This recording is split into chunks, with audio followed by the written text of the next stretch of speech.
In this election, we have a candidate for president of the United States who over the course of his lifetime, in the course of this campaign, has said things about women that are so shocking, so demeaning, that I simply will not repeat anything here today.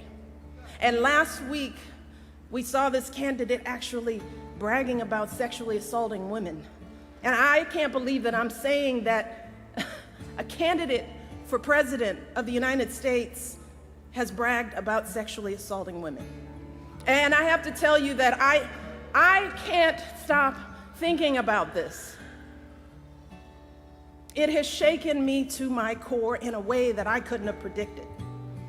So while I'd love nothing more than to pretend like this isn't happening and to come out here and do my normal campaign speech, it would be dishonest and disingenuous to me to just move on to the next thing like this was all just a bad dream. This is not something that we can ignore. It's not something we can just sweep under the rug as just another disturbing footnote in a sad election season. Because this was not just a lewd conversation. This wasn't just locker room banter. This was a powerful individual speaking freely and openly about sexually predatory behavior and actually bragging about kissing and groping women, using language so obscene that many of us were worried about our children hearing it when we turn on the TV. And to make matters worse, it now seems very clear that this isn't an isolated incident. It's one of countless examples of how he has treated women his whole life. And I have to tell you that I listen to all of this and I feel it so personally. And I'm sure that many of you do too, particularly the women. The shameful comments about our bodies, the disrespect of our ambitions and intellect, the belief that you can do anything you want to a woman. It is cruel. It's frightening. And the truth is, it hurts. It hurts. It's like that sick, sinking feeling you get when you're walking down the street minding your own business and some guy yells out vulgar words about your body. Or when you see that guy at work that stands just a little too close, stares a little too long, and makes you feel uncomfortable in your own skin. It's that feeling of terror and violation that too many women have felt when someone has grabbed them or forced himself on them and they've said no, but he didn't listen. Something that we know happens on college campuses and countless other places every single day. It reminds us of stories we've heard from our mothers and grandmothers about how back in their day, the boss could say and do whatever he pleased to the women in the office, and even though they worked so hard, jumped over every hurdle to prove themselves, it was never enough. We thought all of that was ancient history, didn't we?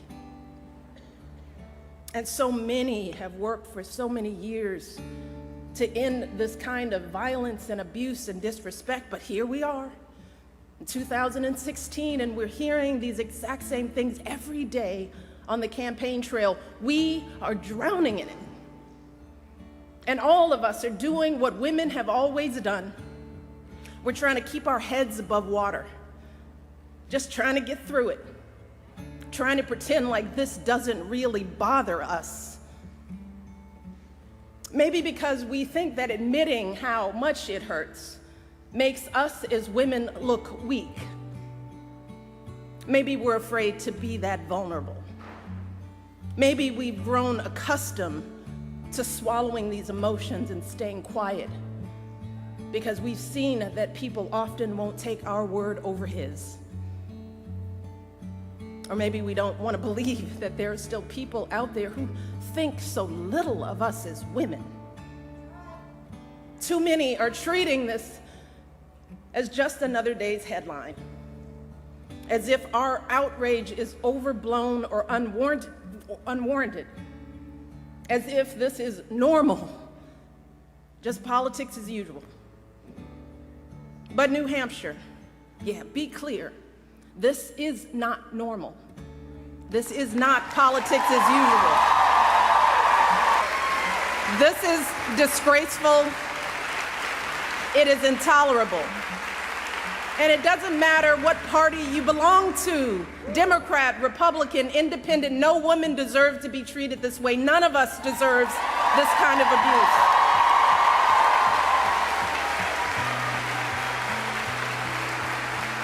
And I know it's a campaign, but this isn't about politics. It's about basic human decency. It's about right and wrong. And we simply cannot endure this or expose our children to this any longer, not for another minute, and let alone for 4 years. Now is the time for all of us to stand up and say, enough is enough. This has got to stop right now. Because consider this. If all of this is painful to us as grown women, what do you think this is doing to our children? What messages are our little girls hearing about who they should look like, how they should act? What lessons are they learning about their value as professionals, as human beings, about their dreams and aspirations? And how is this affecting men and boys in this country? Because I can tell you that the men in my life do not talk about women like this, and I know that my family is not unusual.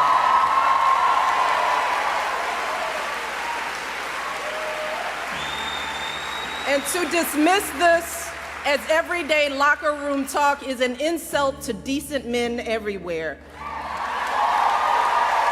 The men that you and I know don't treat women this way. They are loving fathers who are sickened by the thought of their daughters being exposed to this kind of vicious language about women. They are husbands and brothers and sons who don't tolerate women being treated and demeaned and disrespected. And like us, these men are worried about the impact this election is having on our boys who are looking for role models of what it means to be a man.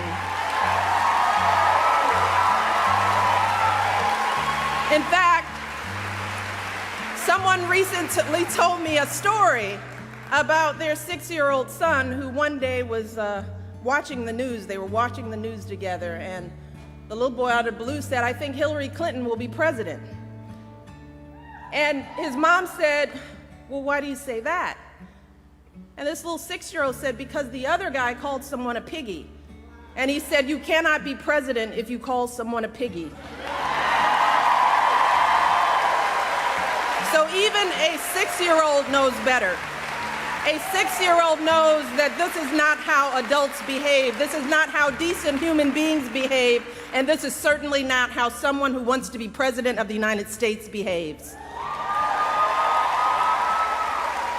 Because let's be very clear, strong men, men who are truly role models, don't need to put down women to make themselves feel powerful. People who are truly strong lift others up. People who are truly powerful bring others together. And that is what we need in our next president. We need someone who is a uniting force in this country. We need someone who will heal the wounds that divide us.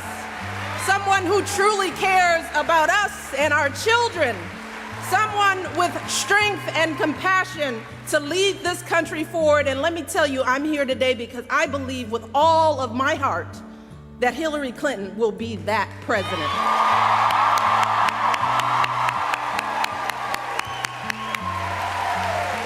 See, we know that Hillary's the right person for the job because we've seen her character and commitment, not just in this campaign, but over the course of her entire life. The fact is that Hillary embodies so many of the values that we try so hard to teach our young people. We tell our young people, work hard in school, get a good education. We encourage them to use that education to help others, which is exactly what Hillary did with her college and law degrees, advocating for kids with disabilities, fighting for children's health care as First Lady, affordable child care in the Senate. We teach our kids the value of being a team player, which is what Hillary exemplified when she lost the 2008 election and actually agreed to work for her opponent as our Secretary of State, earning sky-high approval ratings, serving her country once again. We also teach our kids that you don't take shortcuts in life, and you strive for meaningful success in whatever job you do. Well, Hillary has been a lawyer, a law professor, First Lady of Arkansas, First Lady of the United States, a U.S. Senator, Secretary of State, and she has been successful in every role, gaining more experience and exposure to the presidency than any candidate in our lifetime. More than Barack, more than Bill, and yes, she happens to be a woman.